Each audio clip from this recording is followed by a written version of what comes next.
Party का 27वां स्थापना दिवस है और लालू जी के आने मात्र से ही कार्यकर्ताओं में दुगना जोश हो जाता है। इसलिए लालू जी शोषितों, वंचितों, कमेरे वर्ग, जो झोपड़ियों में रहने वाले लोग हैं, उनके सोच को आगे बढ़ाने का काम किए और उनके प्रति जो संकल्प उन्होंने लिया था उसको पूरा करने का काम किया और सत्ता में हक और अधिकार देने का काम किया। और जो संकल्प है कि नफरत और नफरत की राजनीति को समाप्त करने के लिए सभी को एकजुट होकर के उन ताकतों के खिलाफ खड़े होना है जो ताकतें देश को कमजोर करना चाहती हैं, देश की जो गंगा जमुनी संस्कृति है उसको कमजोर करना चाहती है। और पूरे कार्य हैं, उस कार्यों को हम कैसे पूरा करें इसका संकल्प दिलाने का काम किया और बताने का काम किया है कि जब तक आप अपने विरासत की राजनीति को मजबूत नहीं करोगे, आप उन शक्तियों से नहीं लड़ सकते हो जिन शक्तियों के खिलाफ हमें 2024 में उनको परास्त करने का संकल्प लेकर के आगे लिए लालू प्रसाद जी ने सभी को संकल्प दिलाया कि आप मजबूती के साथ आगे बढ़ो। 2024 के चुनाव में हम भारतीय जनता पार्टी और नरेंद्र मोदी सरकार को उखाड़ने के संकल्प को मजबूती प्रदान करें और जो बिहार से शंखनाद हुआ है इसको राष्ट्रीय स्तर तक, ये विपक्षी दलों को वेंडेटा पॉलिटिक्स के तहत निशाना बना करके उनको साधने का काम कर रही है। लेकिन चाहे जितना भी साध ले, विपक्षी दल इनसे डरने वाले नहीं हैं। हमारे साथ राजीव प्रवक्ता एजाज अहमद जी हैं। उनसे आज स्थापना दिवस पार्टी मना रही है, जिसको लेकर कुछ बातचीत स्थापना दिवस मना रही है, कितनी खुशी है लालू यादव जी आए। देखिए, पार्टी का 27वां स्थापना दिवस है और लालू जी के आने मात्र से ही कार्यकर्ताओं में दुगना जोश हो जाता है। क्योंकि लालू जी शोषितों, वंचितों, कमेरे वर्ग, जो झोपड़ियों में रहने वाले लोग हैं, उनके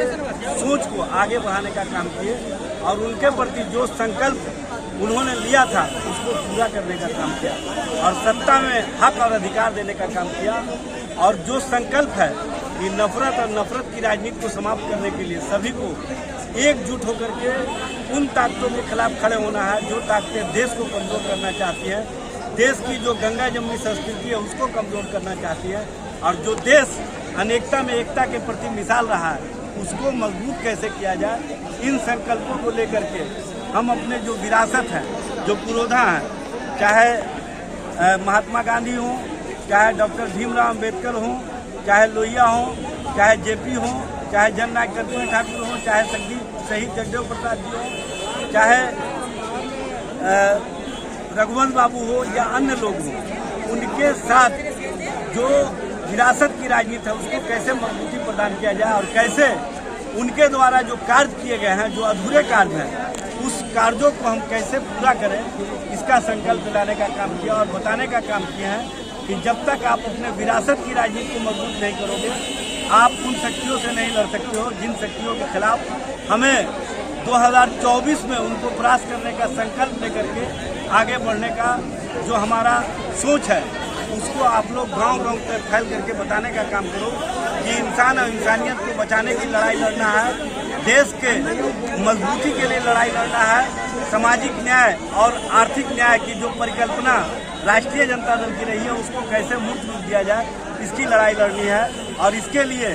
लालू प्रसाद जी ने सभी को संकल्प दिलाया कि आप मजबूती के साथ आगे बढ़ो। 2024 के चुनाव में हम भारतीय जनता पार्टी और नरेंद्र मोदी सरकार को उखाड़ने के संकल्प को मजबूती प्रदान करें और जो बिहार से शंखनाद हुआ है इसको राष्ट्रीय स्तर तक मजबूती प्रदान करने का काम करें।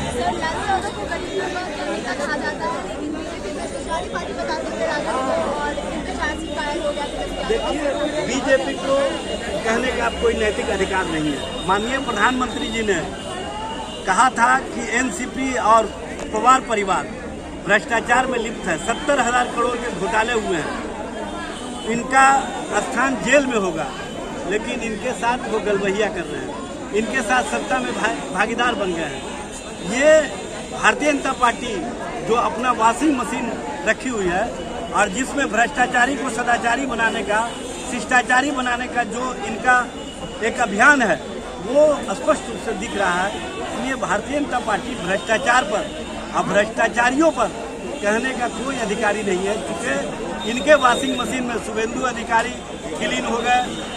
इनके वॉशिंग मशीन में हेमंत बिश्व शर्मा हो गए, नारायण राणे हो गए, अजीत पवार हो गए, छगन भुजबल हो गए, हसन मुशर्रफ हो गए और ना जाने कितने लोग।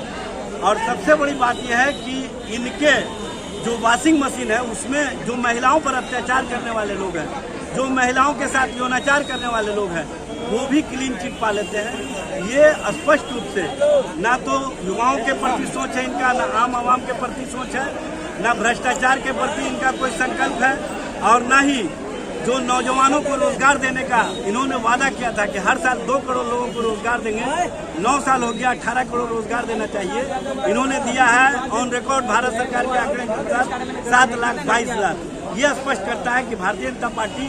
हर मामले में फिसड्डी साबित हुई है। इसीलिए ये विपक्षी दलों को वेंडेटा पॉलिटिक्स के तहत निशाना बना करके उनको साधने का काम कर रही है। लेकिन चाहे जितना भी साध ले, विपक्षी दल इनसे डरने वाले नहीं हैं, और जो हम संकल्प लिए हैं कि भारतीय जनता पार्टी के खिलाफ एक मजबूत विकल्प देश के सामने देने का काम करेंगे, वो स्पष्ट रूप से दिख रहा है। और तेजस्वी जी ने तो पहले ही कह दिया था कि हमारे ऊपर चार्जशीट दायर किया जा सकता है, यह स्पष्ट रूप से दिख रहा है। देखिए, हमको न्याय और न्यायिक प्रक्रिया पर पूरा भरोसा है और हमेशा भरोसा रहा है, और हम समझते हैं कि जिस तरह से Bharatiya Janata party vendetta politics करती रही है, इसको आप देखेंगे रिकॉर्ड के अनुसार,